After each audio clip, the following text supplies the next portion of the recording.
with you. Wake up, I gotta go get it. Wake up, wake up, I gotta. Ladies and gentlemen, welcome back to another episode of none other than the College Couch Podcast. I am Javaris Harris. Listen, no, I'm just saying we're together in the same place as always. You know, go ahead. I'm gonna let you do your introduction. You're here. You can do it. I'm Stackz. You know what I'm saying? You know, bowl season. We here finally. We had some interesting games the past couple of weeks. You know, the past weekend. It's been an interesting college football season, and the end of college football season has been crazy, ridiculous, and it's been entertaining to say the least. Hey, you know. I couldn't have said it better myself. I genuinely cannot. So we're not going to waste any time here, folks. The first bowl game, of course, we're starting off with is the Capital One Orange Bowl. The game everybody pretty much had their eyes on from pertaining Georgia and Florida State. Now, this game itself, a lot of people were wondering if this Florida State team could capitalize off all the backlash that they, pretty much faced from not being into the top six. The top four rather. This team was pretty much incomplete. And I stated from the beginning, one of the criteria from the College Football Playoff Committee was the current status of the team, right? Right. Last Friday rather showed why the committee had that implication put in place.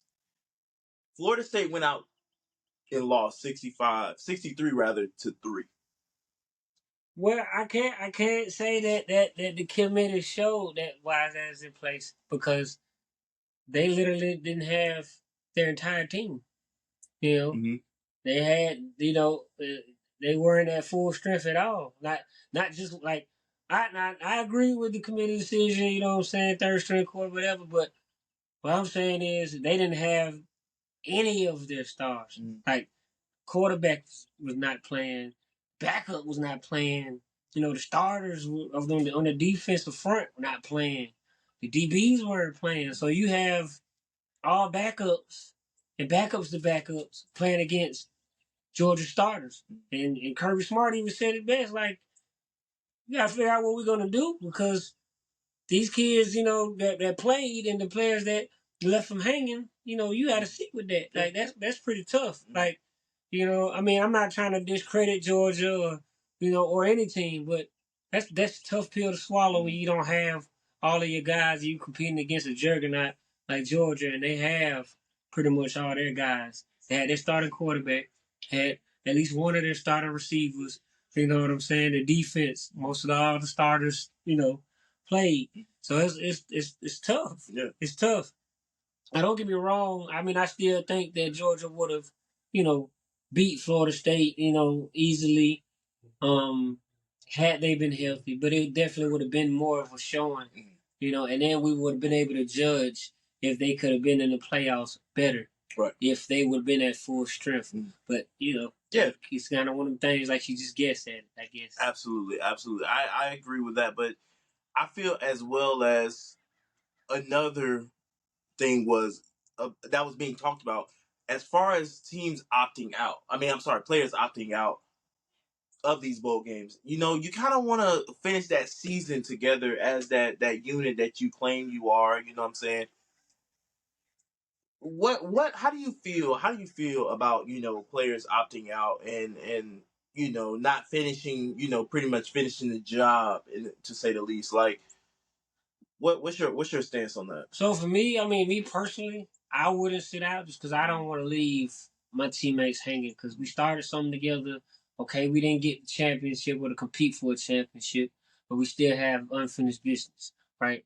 But I also understand players sitting out because they got to go to the draft, and a lot of these college teams don't have insurance on these players. These players don't have insurance, so if they get hurt, that could be their whole career. You only get one shot. You know what I'm saying? To be drafted like this. You know what I'm saying? So I get from that perspective. You know, morally for me, I just can't leave my boys hanging. But I understand, you know, it's a business decision. Right. No, but I definitely do think that if we want to continue to see bowl games be competitive and less players sit out, I think the NCAA needs to, you know, help these players get insurance for themselves so that if they do get hurt in those bowl games, that they have the money to, you know, be okay. You know what I'm saying? And even with the NIL, you know, figure out a way that they can get insurance with that. That way that they can always be good moving forward, even if, you know, they get hurt and they decide to come back or whatever. They have that option. You know, because a lot of these kids that aren't making the NIL money that, you know, the big time players are, they might not, you know, be able to pay for certain things, you know. So that's how I feel about it, you know. Play, but if you want to see them play, you know, help them in that regard with insurance and stuff like that. So well, also that came out from this game, in the conclusion of it, Kendall Milton declaring for the draft, Brock Bowers, of course, and tight end Lat McConkey, which I don't think it was a shock to people, but I think a lot of people were, you know, kind of thinking he would come back for that. I want to say it was senior or junior year, can't remember. What do you feel as an Auburn fan? I know you're an Auburn fan. Do you feel like those guys that I just named left a legacy, you know, as far as what they contributed for Georgia? Oh, no doubt. I mean, we got 2 championships. Yep. I mean, that's. I mean, at the end of the day, that's what you come to college for, is to better yourself as a player. You know, up your draft stock and win championships. I mean, I think they did that because I think Larry McConkey. I think last year if he would have came out, I don't think he would have went. You know, that high. But I still don't think he's gonna be like a first rounder or anything. But I definitely think he's better off this year. You know, and then with the injuries he's faced or whatever, I don't think that him coming back next year would help him any. You know, because you already got that injury, you don't want to re-injure yourself. Yeah. But he still played in the bowl game. So you know what I'm saying. So I think their legacy at Georgia is cemented. Like I mean, because Brock Bowers been playing at Georgia, became the best tight end in college football. You know, you could say arguably, but whatever. But there's no stopping him. You can contain him for, obviously you seen Auburn contain him for 3 quarters in the fourth quarter. Like he found ways to make plays. He's a big guy that got, you know, little guy speed. You know what I'm saying? So it's like, you know. Yeah, what can you do? Right. I think all of those players that declared. I mean, we know it's no secret. Georgia knows how to put players out. You know how to select players, and you know just like Bama alike. You know. They know how to pick players and they know how to get them to the draft. So I mean, absolutely. Well, yeah, I think this game was pretty much cut and dry from the beginning. I mean, we pretty much had a clear conscience of how the game was pretty much going to go, but you know, we just of course had to see it in real time to really make that determination. But again, like I say, I don't want to say or count this Florida State team out. I feel like they could. It was great to see what they could prove this past season, right? Like going that far as winning 13 games, winning 13 games is a big accomplishment. Like it's no, it's no joke having to play all these number of games and then winning week after week after week. Like it's not an easy accomplishment. So, big salute to this 2023-2024 Florida State team. I'm really looking forward to see what they have, in the tank for the future. So yeah, I think that concludes the Florida State season this year. So yeah, looking forward to it. Now, let's go ahead and shift the focus over to this Ole Miss Penn State game, right? Ole Miss facing one of the top 10 defenses in Penn State. That didn't matter to Jackson Dart. Well, yeah. I mean, it came out slow. Yeah. I mean, it came out slow. Both teams kind of came out a little slow. At first, it kind of looked like the Penn State defense was gonna give Jackson Dart a run for his money, but they found ways. I mean, you got Lane Kiffin. I mean, he's He's very underrated in scheming things up. I mean, they find a way to win. They find some holes. They find a way to stay away from those big linebackers that are beastly for Penn State, and get some guys open. And Judkins got going, early, and it was pretty cool. It was pretty cool to see. Absolutely. And I think another big thing that was really cool to see from this game was a lot of those target receivers from Ole Miss were kind of locked down. Besides Trey Harris and Dayton Wade, who Trey Harris had 134 yards receiving, and Dayton Wade had 61. But their tight end, Caden Prescorn, man, 134 for 2 touchdowns. Very much so, in my opinion, the offensive MVP. But of course, it was given to Jackson Dart, who was very much deserving of it. But man, I mean, you don't see a lot of tight ends breaking off for over 100 receiving yards. Well, I mean that pushes you in elite territory once you can continuously do that. Right. I like the fact that the tight end is becoming more involved in offenses all across America or whatever. But it's a beautiful thing. Like, the tight end can do a lot more damage than the receiver because you big body. Yeah. And then if you're fast, and then you can kind of put a tight end anywhere if they have the speed and capability. Yes. To block. They can act like they can pose as a blocker and then run routes. You know what I'm saying? So it's a weapon that should be utilized by everybody, in my opinion. Absolutely, absolutely. Drew Aller, Penn State's quarterback, right? I want to put this I don't want to be too harsh on him. He has of course every quarterback is going to struggle in a season. Like it can be a hit or a miss with a quarterback. This man in his last game of the season, right? 295, 2 touchdowns, 1 pick. What do you think going forward with Drew Aller could be for Penn State? Like, how do you think, as far as next year goes, do you think he just steadily improves, or could it be a decline? How do you feel about? Well, I mean, you always want to see improvement. Yeah. I mean, it just depends on him in the offseason. Because I think he has potential. I think I've said it before. I think Penn State is right there. I mean that they just can't get past the big teams or the big games or whatever. But I think that if he just settles down, and figures out his reads, gets with his receivers, and really let the game slow down for him, I think that he'll be all right. I mean, I watched that game. I thought, at moments he was up and down or whatever, but he's got grit. That's what I like about it. That's what I think I like about it. He's got grit, and he ain't no slouch at all. So I mean, as long as he's steady, is looking to better his game. You know what I'm saying, and fixing the small things. I think he's going to improve. Yeah, absolutely, absolutely. Now, I'm not too sure how many pieces are leaving this Penn State defense, but man, did they have something to show for this year? Oh yeah. You wear that number 11. You wear that number 11 at Penn State. You got to bring it. You gotta be beastly. A lot of legendary linebackers and wore that number 11. Legendary players. Wore number 11, should I say? So it was great to see that, and man, I know Penn State is just an amazing environment to play in, as far as when opponents go into Happy Valley.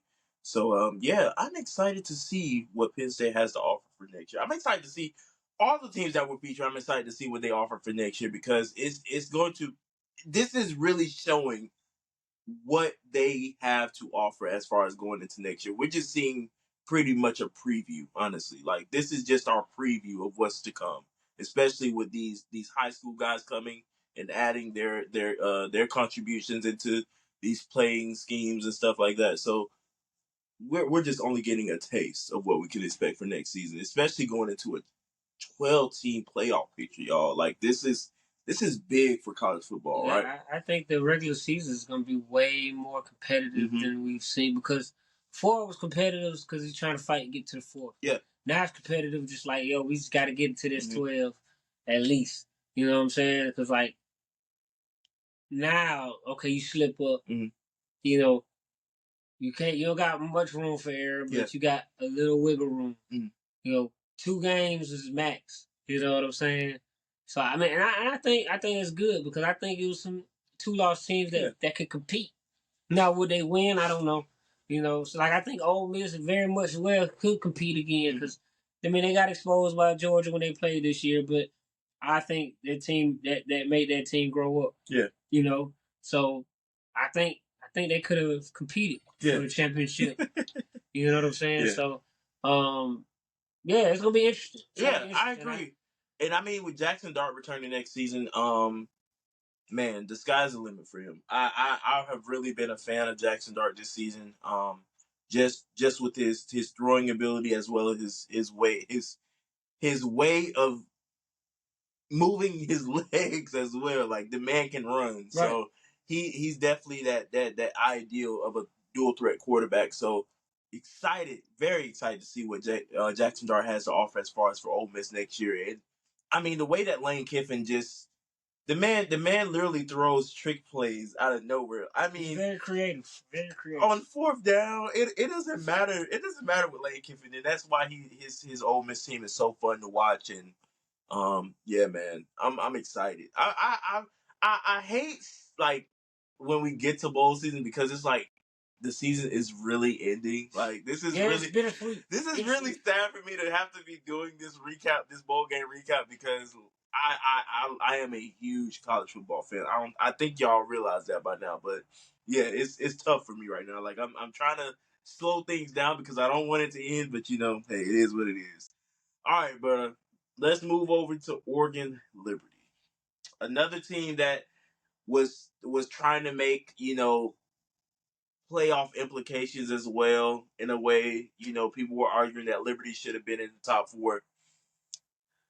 It didn't look too good for them. Well, no, I mean, and the thing is with Liberty, I mean, they was at full strength, and they had all their players, play. It's a whole different ball game when you start getting top 4, top 5. Because even top 6, you know what I'm saying? Because it's like that's the best of the best. Yeah. Like, you know what I mean? Like, do I think Liberty can compete with some of the bigger schools? Of course.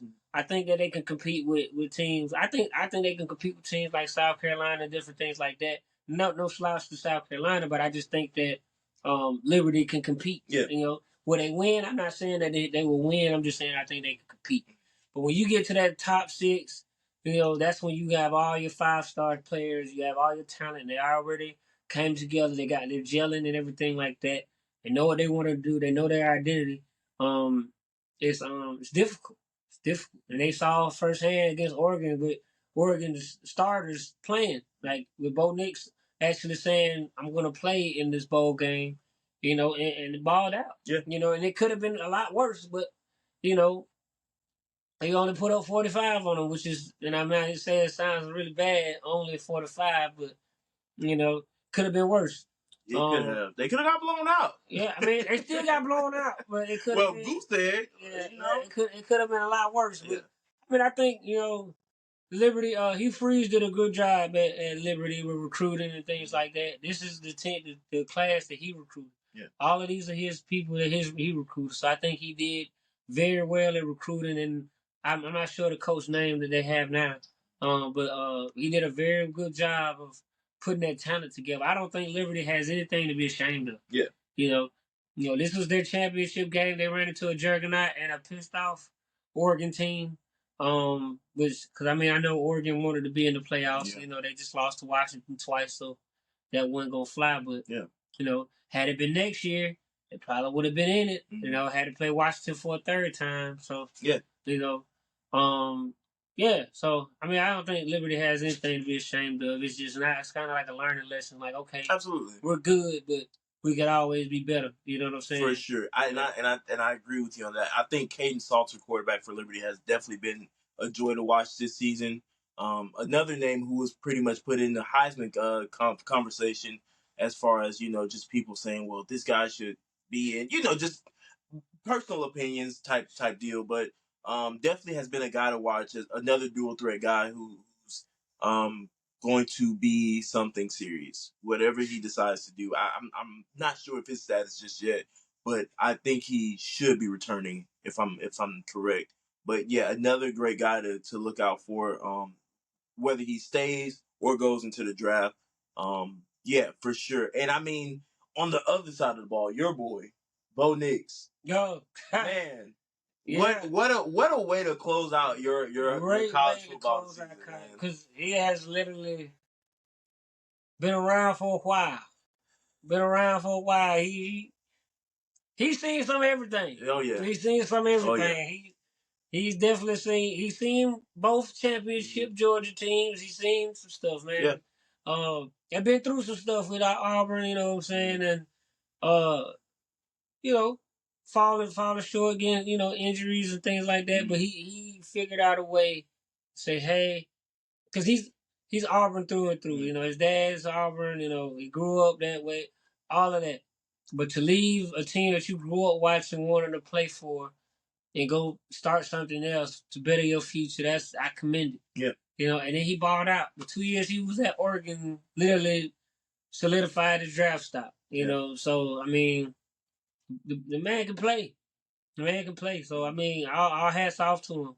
He showed it time and time again against different opponents. I mean, everybody wants to say he didn't play well against Georgia, but I'm like, what quarterback did play well against Georgia in that defense? Yeah. You know what I'm saying? So I mean, all hats off to him. All hats off to him. He persevered through a lot of adversity. You know, because I know Auburn fans was not the friendliest all the time, especially if you're not producing at the level that they want you to. But you know, he's had some big wins on his belt. He's beat Bama. You know, he's in one of the highest scoring Iron Bowls.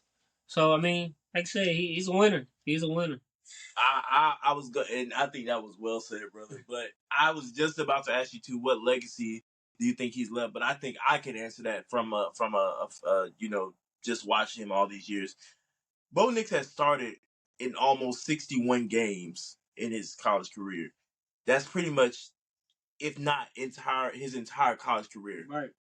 This kid has shown, if not proven, why he should be in the draft. I mean, I don't think he has a choice anymore because he's used all his eligibility, but he has been so fun to watch, even in his shortcomings at Auburn. And I mean, just going to Oregon, and just making things happen with the weapons that he had with guys like Bucky Irvin and Tez Johnson. I mean, it's been fun to watch him play at Oregon. It felt like he was in his element when he played. I mean, the guy was throwing over 300 yards a game, and I mean that was just him. Like, he enjoyed doing that. So, Bo Nix, I salute you, my guy. It has been a pleasure to watch you in college football, and I really hope, I pray that you go out into the draft and do your thing, and whatever team drafts you. So yeah, from a Georgia fan, man, as much as this old Deep South Otis rivalry, I mean, man, Bo Nix has done his thing, and hey, you got my support, brother. So, yeah, man, I think that's a great way to transition into these semifinal games from last night. So. Yeah. Wow. Yeah. Wow. Is an understatement. Wow. I mean. But it definitely was a night to remember. I mean, bro. And maybe for some, a night to forget. Man, I just don't think people had on their radar Michigan beating Alabama. Like, it was some, it wasn't confident. I think that Michigan is going to beat Alabama. It was more so, it can happen. Nobody really flat out said, I know Michigan is going to beat Alabama besides Michigan fans. You know what? I don't even think some Michigan fans thought they could beat Alabama. I would say this. I think that everybody thought that they were going to get a different Bama team. Meaning, like, Milroe definitely did not play like himself. I mean, he still found a way to keep him in it or whatever. He just didn't. I don't want to say he didn't look comfortable. He just didn't look like he was all the way there, in my opinion. Like, He was hesitant on the run. He slid before getting the first down, which is uncharacteristic of him. You know, some of the reads that he was making, it was just like he was hesitant on some of the stuff. I don't know what was going on between the years, but I think that everybody thought that we were gonna get the Bama we saw second half of the season. Mm-hmm. Instead, to me, it looked like we got the Bama at the beginning of the season that was unsure. Mm-hmm. You know, DB's not really in place. Everybody is out of position, like making the wrong reads and things like that. Because it's not just on Jalen Milroe. Because I mean the DBs were struggling. They're struggling, and not just on one-on-one circumstances, just on a lot of their switches and who's got who. You know, if we're playing in this zone, where am I supposed to be? It seemed like Michigan schemed very well to confuse the secondary and the defensive line of Bama. I mean, they schemed Corum up very well. And their receivers. I mean, I think they had a great game plan. They were aggressive out the gate. And it paid off. Yeah. It paid off.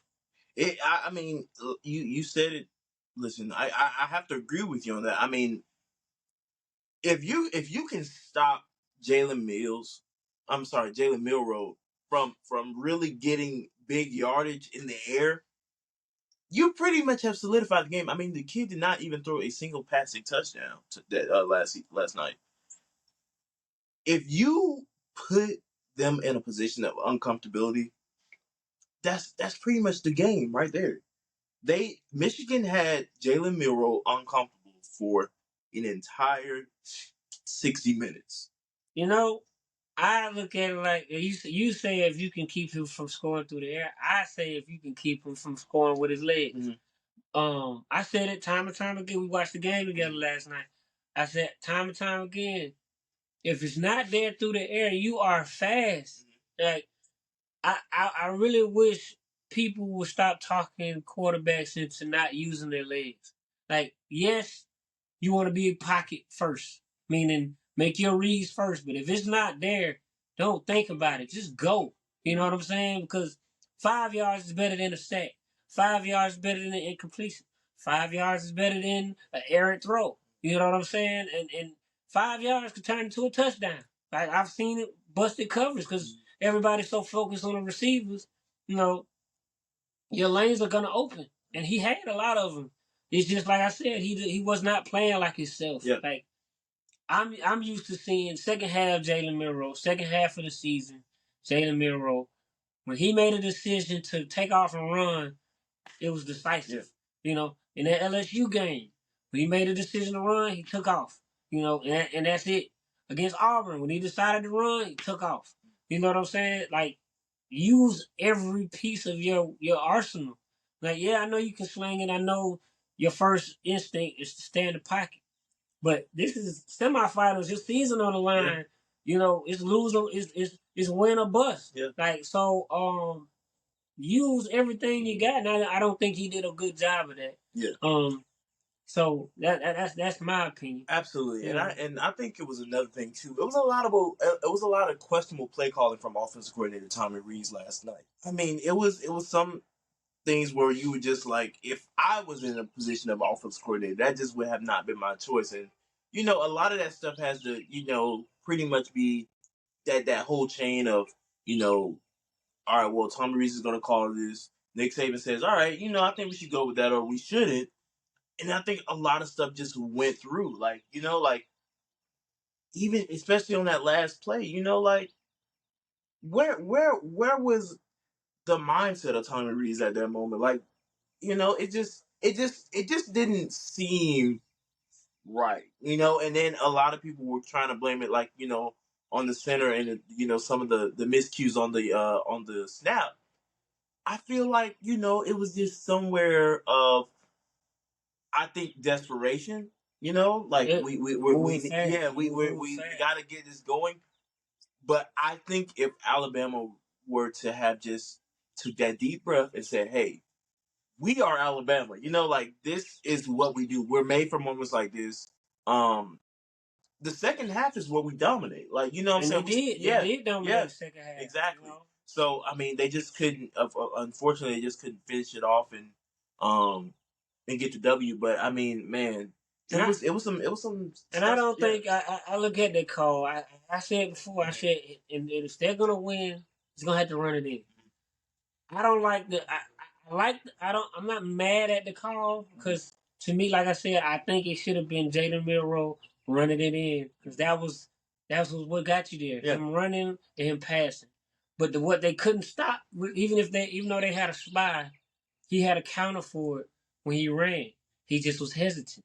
I think with this one, me personally, I just think he just made a wrong read. Although snap was low, this is football. Yeah. Nothing's gonna be perfect. Like nothing. Like at all. Even in a 63 to 6 win or whatever, it's not gonna be perfect. Yeah. You're always gonna have something to go back and say, all right, we did good on this, but we probably could have done better on this. We got lucky on this because of this happened, but next time let's do this better. But like with that last play, I think wrong read was made with him diving, just going straight in his back. You know, that's 3 yards you have to get, and nobody pushing. Yeah. You know, I would have personally at least tried to bounce it outside to, get some yards or something like that. Use my strength, use my length. Because, I mean, that's 3 yards. Yeah. All you got to do is get out at least a yard or two, reach your ball, reach your hand over. But again, when the game is on the line, the clock is running, you rushing, you got a chance to win the championship. Everything is high. So I get why the miscues happen. But I don't necessarily disagree with the play call. And I don't think it was necessarily the center making a bad play. It's a mistake. It's a low snap. How many times during a game from any game have we seen low snaps turn into big plays? Yes. You just have to stay it. It's the thing that comes with quarterbacks that a lot of people try to use, and that's poise. You have to be poised to be a quarterback. In that moment, calm down, see the field, make a play. Yeah. So. And that was a beautiful transition into poise. And I mean, J.J. McCarthy showed that last night. Right. I mean, I don't think I've ever seen a better performance this season. I mean, especially against a team like Alabama than what J.J. McCarthy showed last night. 221 yards, 3 touchdowns. I mean, he was just playing out of his mind. Like, you know the saying, I was unfamiliar with your game. We were all unfamiliar with J.J. McCarthy's game last night. It was insane. Like, it was insane. Right. It was crazy. And Blake Corum adding on with the man, that is he had the most important touchdown, important run, 2 of the most important plays of the game. Mm-hmm. Touchdown catch and the big run. Yeah. To score in overtime. Yeah. He's a beast. I just you see him on television, but like he already looks big on TV, but just imagine that. Like that guy's a freak of nature. Has to be a freak of nature in person. Like that is a big guy, man. that guy is, man, I'm just excited to see what he does in the national championship. That is going to be something serious. Like, man, I mean, though, like, Michigan played like they had something to prove last night, and they did. They played like as if they were underdogs. Yes. And they played with a chip on their shoulder. And J.J. McCarthy, the dimes that he was throwing, he was putting it on the money. He was extending plays. He was running. He was, credit to that offensive coordinator as well because they schemed very well against Bama to get these receivers open, and keep the defense guessing. Like, I mean, the Bama DBs were out of position a lot of times. Not just because of I'm standing here. Oh, no, it's just they just didn't know where to go on certain plays. Like, on that was it? With that first and goal, second goal, something like that. When they ran the receiver across the middle in motion and just dumped it off to him. That just like little subtle thing like that, like to get that receiver open for a big play like that. It's it'll throw your defense because if you're always in motion, always with the eye candy and stuff like that, you don't know what's coming out of it. Yeah. It's hard to react to something when you're just not figuring out that that's that, Right. And credit to Michigan. They It kept them on their heels. Something that you marveled over. You all right? I'm all right, brother. Something that you very much marveled over last night, and it's something that's going to pretty much push in the next Monday in the national championship. Michigan's DBs. They are disciplined. Very disciplined. So tell me a little bit of what you saw on the defensive side of the ball. What that really made you say, okay, Michael Penix might have an issue next week. Well, first of all, Michigan's DBs, as far as this last game, I'm not saying in general, but as far as this last game, they were very disciplined. And they stuck to their assignments. They switched very well. And they was just able to put themselves in position. If it was a deep ball, they were right there. And if the player happened to catch it, they were right there to make the tackle. Bend not break mentality is what I saw from the DBs that last night. And I'm not saying that Penix is going to struggle. I just think that these are Michigan's DBs are better at this point than Texas DBs. But as we all know, in these games, we never know, but because they got a week to prepare, they might have been already studying film and creating these little nuances of what they can do. Because Michael Penix yesterday did not seem phased, so we don't know. No, we don't know because I thought he might have struggled, against Texas, and that was not the case. Yeah. So we just never know what we're gonna get in these games, what team we're gonna see in these games. It's a lot on the line, right? So we'll see what happens. Yeah, and I think another point that I'm gonna probably close out with. A lot of people thought this game would be a different result because of Jim Harbaugh not being there, their offensive coordinator stepping up and taking the role of the head coach position, while Coach Harbaugh was serving his suspension. But it's just like things just kept rolling. They never missed a beat. Missed a beat. Never seemed, like you said, unfazed. Never seemed phased, and they just played with so much poise. I mean, even in the Ohio State game, I mean, your biggest rival. You just come out and you just play to the best of your ability. And I mean, I have to commend this Michigan team. Even no matter what the result of next week's national championship game is, these guys played under so much adversity this season and just remained calm. Like they just played their game. So, I mean, man, it's been a joy to watch this Michigan team. Excited to see what they have to offer next week against Washington. So yeah, we're gonna see because I know two guys in particular that may try to ball out is Roman Wilson and our guy Colston Loveland and another big time guy Cornelius Johnson. So it's gonna definitely be something to see, as far as with the offensive weapons on that Michigan front. And yeah, so let's move over to this Washington Texas game. Some another questionable game. Like this game left a big question mark to me. Well, first off, what I want to know is why is A.D. Mitchell not being thrown to or utilized more in the beginning of the game? Correct. That's like from jump. Like they tried to go to him toward the end, but you got to get him involved early and often. Mm-hmm. You got a big play receiver like that, get him involved early and often.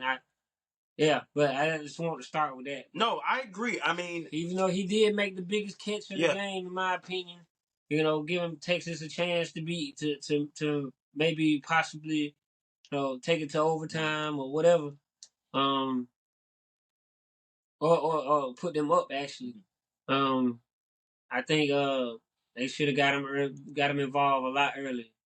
But a lot of questionable calls, a lot of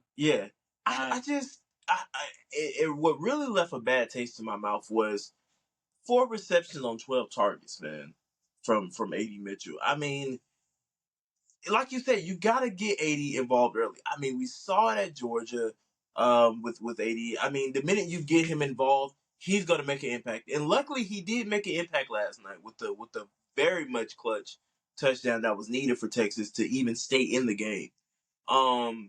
But it just, you gotta, I was literally right there with you last night, brother. Like, you have to imperative. If you want to win the game, AD Mitchell needs to get hot, and I mean fast. So and not even because you want him to have the ball in his hands. It's just the fact that if he gets hot, he demands more attention. Yes, and when he demands more attention, that takes attention off your other receivers, and when your other receiver, and when that happens, your other receivers got time to cook. You know what I'm saying? But you got to get them involved early. I think that was a missed opportunity, in my opinion, for Texans. Because as soon as they got him involved, he made 3 of the biggest catches of the game on the same drive. One being the big time touchdown when he went up to God for it. Because my boy got what they call bunnies. Yeah, he went up for it, and he made some of the biggest catches of the game in that fourth quarter, especially. Yeah. So I mean, there's some questions. Like I said, some questionable calls. Yeah. I mean, Quinn Ewers. I've said this again. Quinn Ewers is a quarterback that once he settles in, gets comfortable with what the playing environment is like. Let him cook. Let him cook. He's gonna provide what you need, basically. He's gonna give you everything he has, but he's gonna provide everything he needs in the midst of it. When Quinn Ewers is settling in that pocket, and I mean settling in, he's pretty much untouchable. I mean, Quinn Ewers as well is a guy who was a dual threat. Mm-hmm. Once he sees an opening in that blocking, he's running right through it and he's getting the first down. But when you let him settle in the pocket, he can make big plays as well with his arm. And I think that was one of the prettiest things that you can see this year from Quinn Ewers is his ability to not only extend the play. Extending plays is where a quarterback is. Extending plays is the offensive coordinators just it makes them drool because that's key in a game of 60 minutes. So it's going to be great to see him return next year and make more of those extended plays, for big gains. But yeah, man, I mean, also another underrated guy was Jaden Blue, the running back. I mean, he was one of the key factors in the game. He made one of the biggest catches of the game. To set them up to actually win. They just couldn't get it done. Oh yeah, he had a day last night. I mean, not only on the receiving end, but on the rushing end. On the ground. Yeah, he was everywhere last night. But yeah, man, hating for this Texas team. They did what they could, and it just didn't result in anything, man. Just that last play call. It was not the last play call, but it was the one that they scored on. And I think they took the field goal. They were about to score, but they took the field goal. Yeah, took the field goal to the Texas. Yeah, we were just sitting there like, why? Why would you do that? You make it easy because I feel like if you go for it, you make it, you score a touchdown. Now you get the onside kick because now if you'd have been in that position, that you were in, had you scored the touchdown, all you would have needed was a field goal. So from the distance that you were at, that's a chip shot. That's a chippy. Right. So in my opinion, I would have went for first down or potentially the touchdown right there. Got you. But it is. Hey, you can listen. It is what it is. You can't turn back time. But they ended up still being in a position to win. Yeah. What I will say, one of the questionable calls was the dump off to the running back with the clock dwindling down at 15 seconds. Mm-hmm. Why would you dump it to your running back behind the line of scrimmage? Mm-hmm. You know what I'm saying? Like in my opinion, I'm either going to run it up the gut right quick, or I'm going to scheme up something to get one of my big time tight ends or AD Mitchell in the flat. Make it bootleg, something like that, just to get the defense shifted. And throw an underneath pass or something like that. Just something, because now you working with 3 or 4 down. So, that's just my opinion. I don't think they handled that. They managed that 15 seconds correctly. But yeah, but even with them mishandling it, they still had opportunity. So yeah, no, agreed. I mean, yeah, just some. I mean, even from the Bama game, I mean, it was like, dude, what are we doing here? Like, are y'all trying to win or not? You know, like so. But man, how about big play Penix, man? Big Penix play had Penix. the. I believe. I mean, I know he's not gonna say it because he said he got one more game.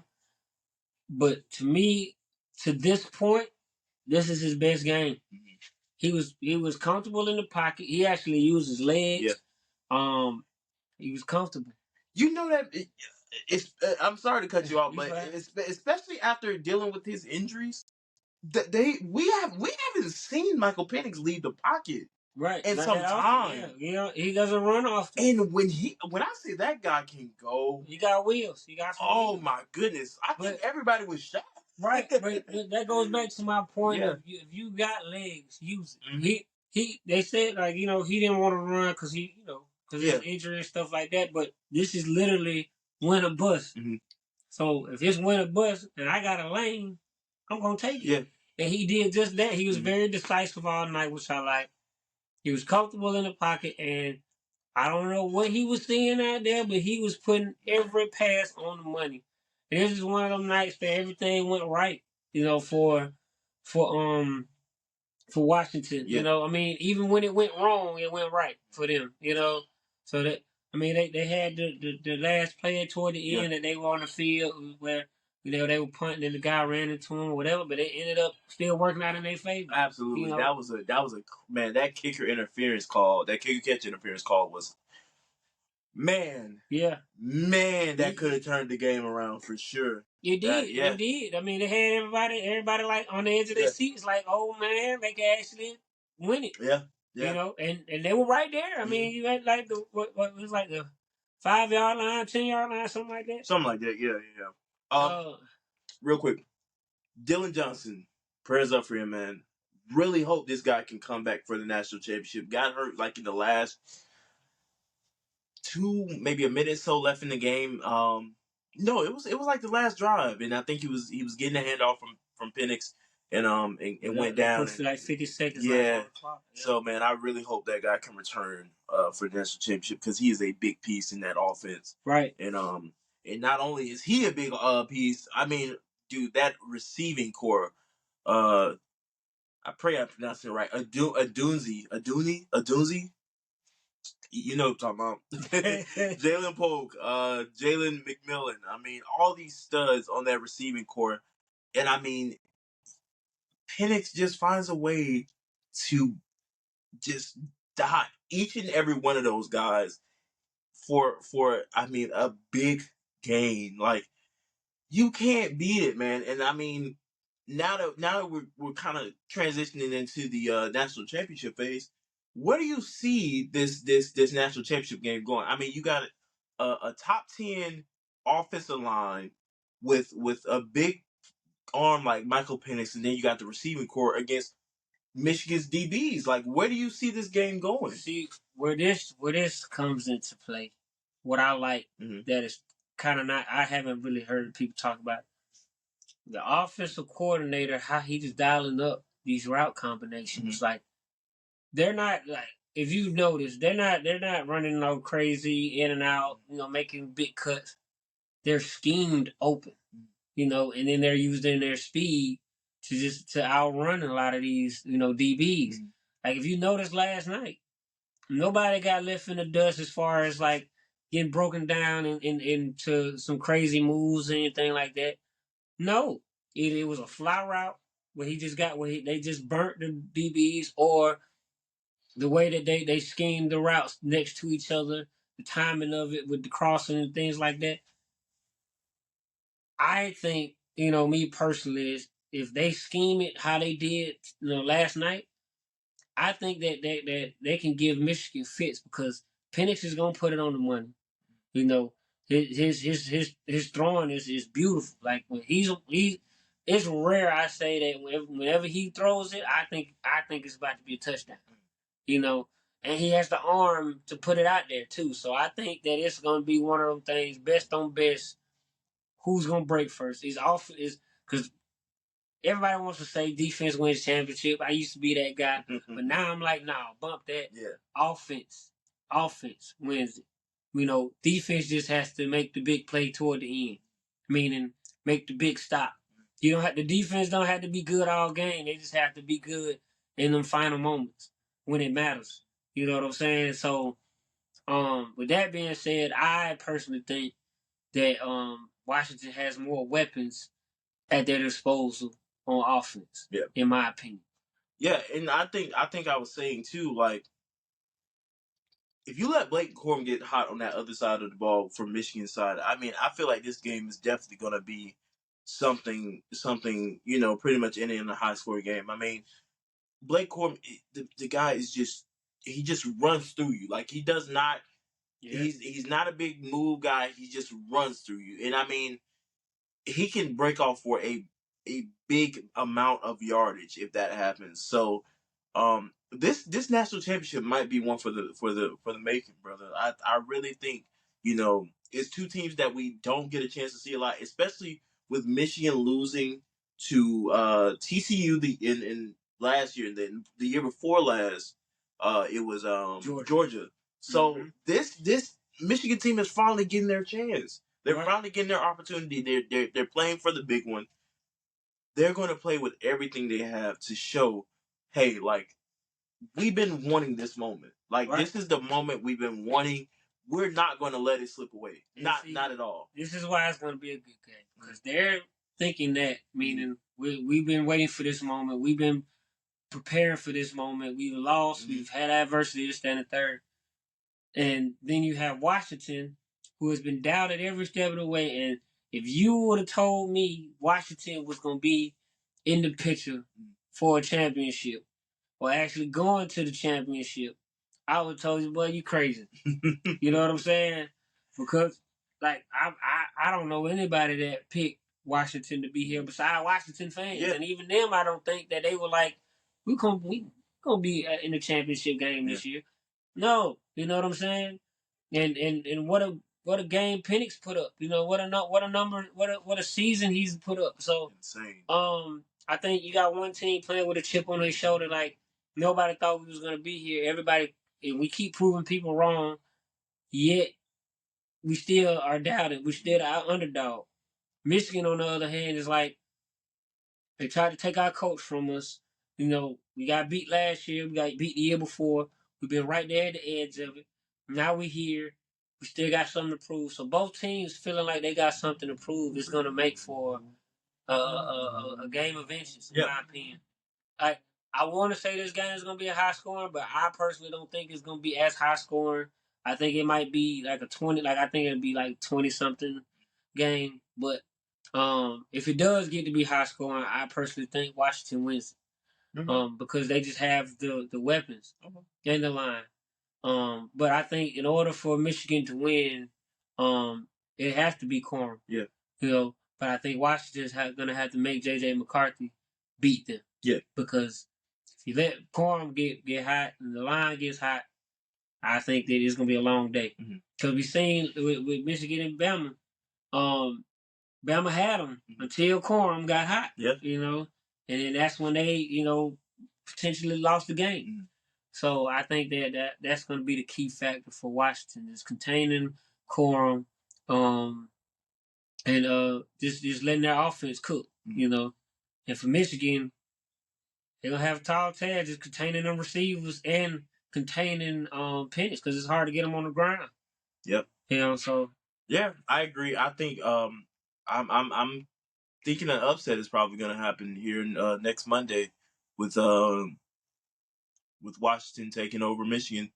It's just I've just seen too much from Penix this season. I mean, again, his ability to just launch the ball downfield. I mean, the man is called Big Arm Penix or Big Play Penix for a reason. I mean, he's just remarkable, and I mean, it's just no way that I don't think Michigan DBs are just going to be up for the task of containing that receiving core with that Washington has. It's just no way possible. No way possible. Well, I think they it's going to be closer than you think when the receiving DB battle. I don't think that they're gonna stop them completely, but I think it'll slow them down a bit. Because, like I said, they are more disciplined. They're probably one of the more disciplined groups that they will have seen. Yeah.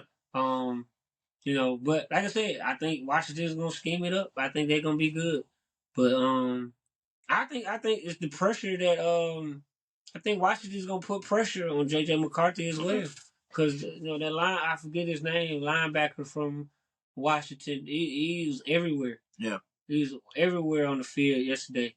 So I mean, I think he's gonna give Michigan fits, and I think Michigan's front four. I mean, they're beastly. Yeah. So I mean, I think it's gonna be a closer game than people think. Okay. I think it goes either way, but I feel like Washington is going to pull it out on top. All right. Well, hey, I think that's the first time we've gotten a prediction on a game before, so that was really. Well, I mean, this is only one game. So, yeah, I think that was a slaughter of marbles. Yeah. Well, yeah, I think that's a great place to put that bookmark, and hopefully we're right on our predictions as far as Washington coming away with the upset. Again, this has been a great college football season this far, and I mean, I think this is the perfect way to close the chapter on the 2023-2024 season. It's been a great season, man. So, right. I mean, it's just been a remarkable season, and looking forward to the next already. Extremely looking forward to see what this March Madness has in store. I mean, as we kind of transition more into basketball season, and that'll be our main focus once the college football season ends. Is pretty much really just locking in and zoning in on what college basketball has to offer. But yeah, just a great season, man. I can't even say I was disappointed with the outcome of just the way things went. Things happen, so it's always next year. And I mean, the recruiting trail has just been insane as far as with the transfer portal. So, the transfer portal and the recruiting process. So yeah, it's just been great thing to witness and be a part of. So yeah, man. Yeah. Yep. Football season never disappoints. Oh yeah. Hey, especially being from the South, it's always a tradition down here in Georgia. So, but yeah, it's been another episode of the College Football Couch. I am Javaris Harris alongside with Stackz Delbridge.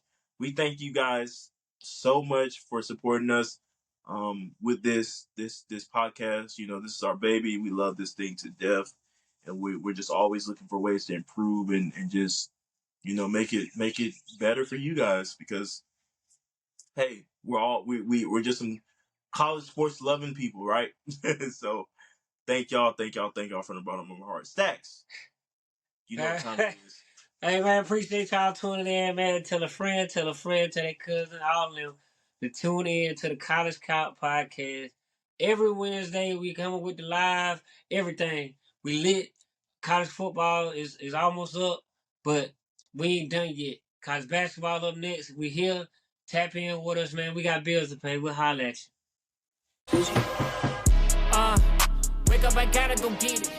Wake up,